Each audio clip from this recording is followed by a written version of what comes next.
नाज़रीन व सामिआत, स्टूडियो हज प्रोग्राम के इस गोशे में हमारे मेहमान पाकिस्तान के आलिम दीन शेख हाफिज नसरुल्लाह खालिद साहब हैं। खैर मकदम करता हूँ। अस्सलाम वालेकुम। वालेकुम अस्सलाम वरहमतुल्लाहि वबरकातुहू। जी डॉक्टर साहब कैसे हैं आप? खैरियत से हैं? अल्लाह का करम है। हज के लिए अर्ज़ मुक़द्दस हाज़री मुबारक हो। जज़ाकल्लाह खैर।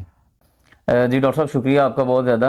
और मैं 2021 में फ़राग़त हुई थी मेरी, उसके बाद अल्हम्दुलिल्लाह तकरीबन हर साल ही हज के लिए आमद हो रही है अल्हम्दुलिल्लाह। माशाल्लाह। अच्छा, पहला हज कब किया था आपने? पहला हज मेरा 2017 में था, जो यूनिवर्सिटी की तरफ से था जी अल्हम्दुलिल्लाह। जी जी।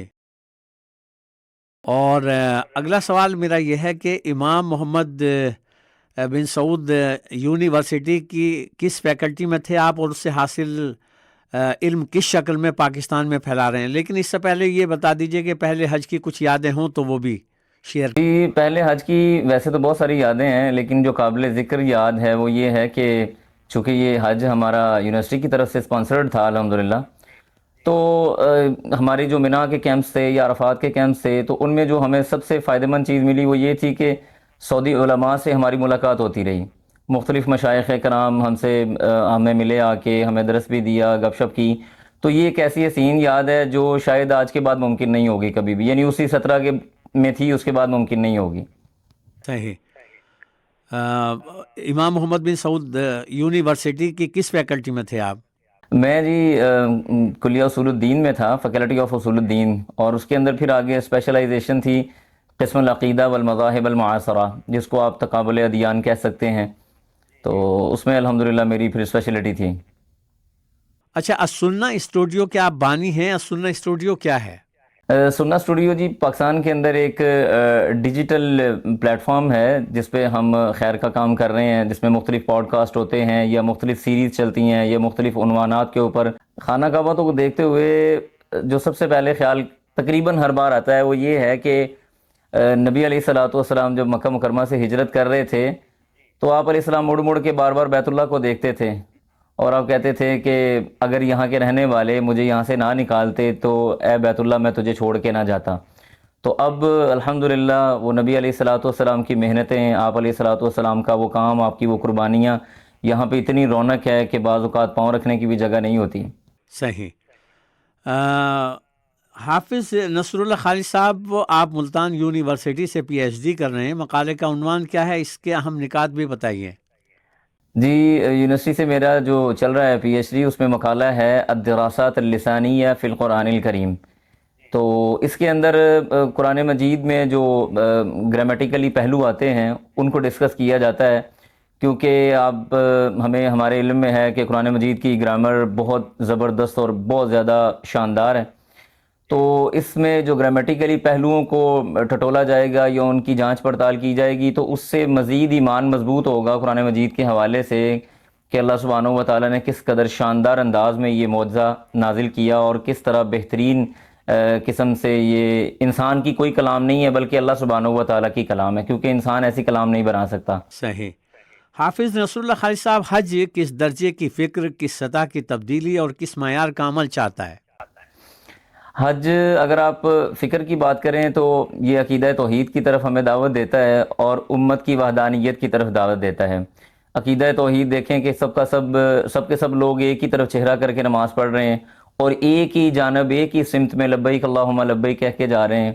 और वहदानियत क्या है कि हम एक ही लिबास के अंदर मौजूद हैं, हमारा हकीकी जो लिबास और हकीकी हालत है वो यही है। और इस तरह से अगर आप बात करें तब्दीली की, तो नबी अलैहि की वो हदीस आती है डॉक्टर साहब के मन हज फलम यरफुस वलम यफसुक रजा का यौमिन वलदतहु उम्मुहु, कि किसी आदमी ने हज किया, उसमें बुराई नहीं की, वो ऐसे वापस होगा जैसे उसकी माँ ने आज उसको पैदा किया है। तो इससे बढ़कर तब्दीली क्या होगी कि इंसान मुकम्मल तौर पे तब्दील हो जाए। और अगर हम मेयार की बात करें, जी नया जन्म ले ले, और मेयार की अगर बात करें तो सुभान अल्लाह, मेयार ये है कि इंसान अक़ीदा तौहीद के साथ काम करे और नबी अलैहिस्सलातु वस्सलाम की सुन्नत के मुताबिक काम करे। और हज हमें ये दरस देता है कि हमारे हर काम के अंदर, हमारी हर इबादत के अंदर हमारा मेयार यही होना चाहिए कि अल्लाह की रज़ा और उसकी खुशनुदी शामिल हो और नबी अलैहिस्सलातु वस्सलाम की इत्तिबा शामिल हो। बहुत खूब। अच्छा, हाफिज़ नसरुल्लाह खालिद साहब, माजी के हज और आज के हज में आप क्या फ़र्क महसूस कर रहे हैं? سب سے پہلے تو میں یہاں پہ بتانا چاہوں گا کہ ماضی کے حج اور اس حج کے انتظامات میں زمین و آسمان کا فرق ہو رہا ہے.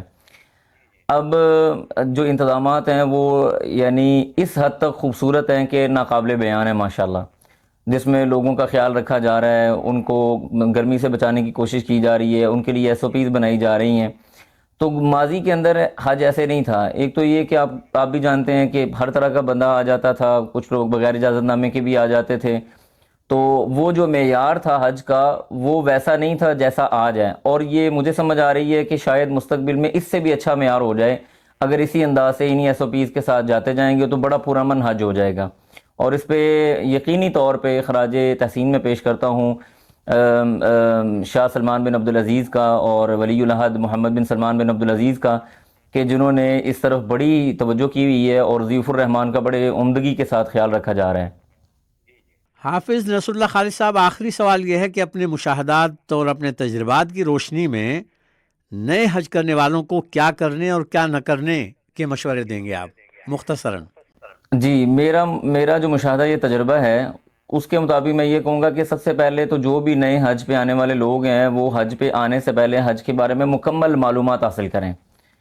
یعنی یہ عبادت ایسی نہیں ہے کہ آپ نے ایک بار اس کو پڑھا اور اس کے بعد آپ کہیں کہ ہاں جی میں یہ پرفارم کر لوں گا، ایسا نہیں ہے.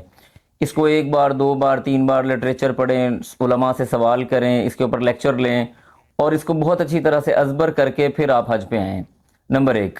نمبر دو، یہاں پہ جو انہوں نے ایس او پیز مقرر کی ہیں یہ یقینی طور پہ حجاج کے فائدے کے لیے ہیں. راستوں میں نہ بیٹھیں، جو وہ آپ کو کہہ رہے ہیں اس کے مطابق چلیں، جو انہوں نے روٹ میپ بنایا ہوا ہے یا روڈ پلان بنایا ہوا ہے جی، اس کو فالو کریں، اس کے مطابق چلیں، کیونکہ یہ ساری چیزیں ہمارے فائدے میں ہیں. تو میں یہی کہوں گا. اور تیسری بات یہ کہ جب بندہ آتا ہے یہاں پہ تو آپ اپنے اندر صبر پیدا کر کے آئیں، برداشت پیدا کر کے آئیں. چھوٹی چھوٹی بات پہ ہائپر ہونے کی ضرورت نہیں، لڑائی جھگڑا کرنے کی ضرورت نہیں. اور خاص طور پہ یہاں پہ جو منتظمین ہیں، جو پولیس والے ہیں یا دیگر سیکیورٹی والے ہیں یا دیگر ہماری رہنمائی کرنے والے لوگ ہیں، ان سے اچھے انداز سے پیش آئیں کہ وہ ہماری خدمت کے لیے مامور ہیں اور ہماری ہی حفاظت کر رہے ہیں. تو اس لیے ان کے ساتھ لڑائی جھگڑا کرنے کی اور غصہ کرنے کی ضرورت نہیں ہے. بہت اچھا. شیخ حافظ نصر اللہ خالد صاحب، خانہ خدا میں حاضری اور حضوری سے متعلق چشم کشا تاثرات اور فکر انگیز معلومات دینے پر بے حد شکریہ. انشاءاللہ آپ کی معلومات اور تجربات و مشاہدات سے آئندہ بھی فائدہ اٹھاتے رہیں گے. اللہ آپ کو خوش رکھے. بارک اللہ فیک. بہت شکریہ جی. السلام علیکم.